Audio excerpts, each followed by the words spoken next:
رحیم، میں ہوں کامران جمشید۔ مسلمان ہونے کے ناطے سے ہمارا سب آدمیوں کا یہ فرض ہے کہ ہم جو کچھ بھی کھائیں اور کھلائیں اپنی اولاد کو وہ حلال ہونا چاہیے۔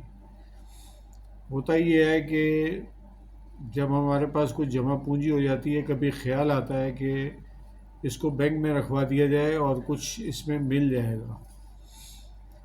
تو اگر آپ کے پاس 1 لاکھ ہے تو بینک آپ کو زیادہ سے زیادہ ماہانہ 700 روپے یا 900 روپے ماہانہ دے گا اس کے اوپر۔ آپ ذرا سوچیں کہ 1 لاکھ روپے کی خطیر رقم ہے اور آپ نے صرف اپنے پیسے کو محفوظ کرنے کے لیے بینک کے حوالے کر دیا ہے، اور اس پہ ایک معمولی سی رقم یعنی کہ 1 لاکھ کے اوپر 900 روپے یا 700 روپے ماہانہ جو ہے وہ آپ کو بینک دے رہا ہے۔ تو آپ ذرا اس کے بارے میں سوچیں۔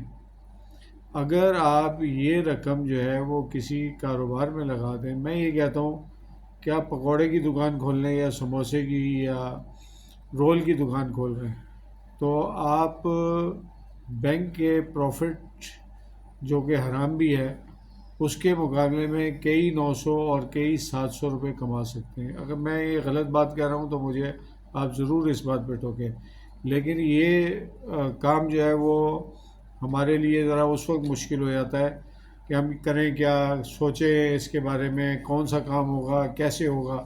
آپ دماغ لڑائیں تو آپ رزق حلال کما سکتے ہیں اور بہت اچھے طریقے سے کما سکتے ہیں۔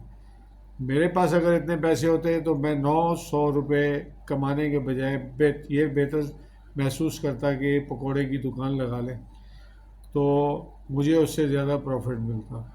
تو ہمیں اپنی آخرت کو بچانے کے لیے اور سیدھے رستے پہ جانے کے لیے ہمیں کوشش کرنی چاہیے کہ بینک کے منافع کو گریز کریں اور رزق حلال کمائیں۔ میں ہوں کامران جمشید۔